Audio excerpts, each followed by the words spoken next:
आता हे सगळं रेडी केलेलं, आता हे कटिंग करायचं। जे जे मार्किंग केलंय बाहेरच्या बाजूने ते पूर्ण आपण कटिंग करून घेतोय। मागचा आणि पुढचा भाग एकत्र ठेवलाय। आधी मागच्या भागाचा मुंडा एकत्र कापून घ्यायचा।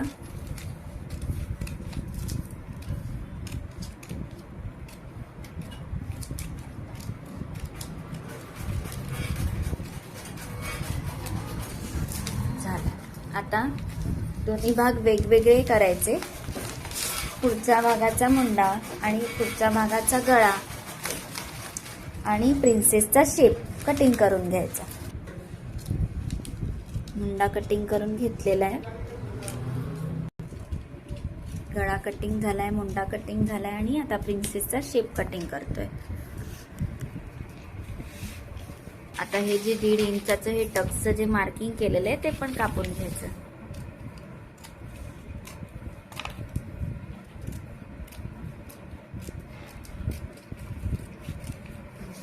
आता कपड्यावरती कटिंग करताना फक्त आपल्याला हे जे शेप आपण जिथे जॉईंट करणार आहोत तिथे 1.5 इंच एक्स्ट्रा ठेवून घ्यायचंय।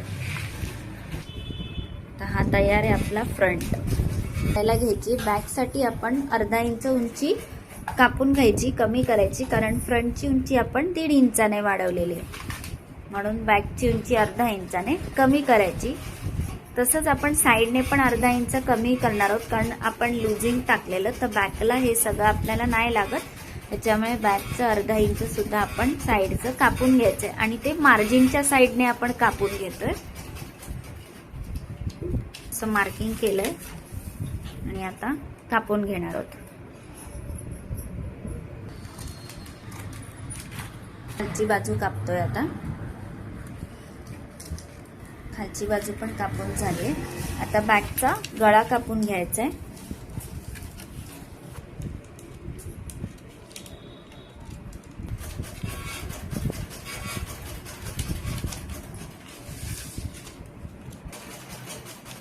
बॅकचा गळा कापून झालाय। आता बॅकचे टक्सचं मार्किंग करायचंय। ही जी फोल्डची बाजू आहे तिथून आपण 4 इंचावरती ठेवणार आहोत। उंचीला 3.5 इंच,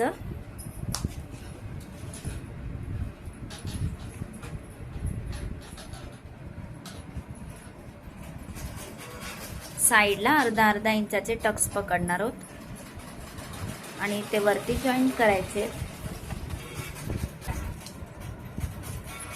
आपला बॅक पण आता कंप्लीट झालेला आहे, फ्रंट पण कंप्लीट झालेला आहे।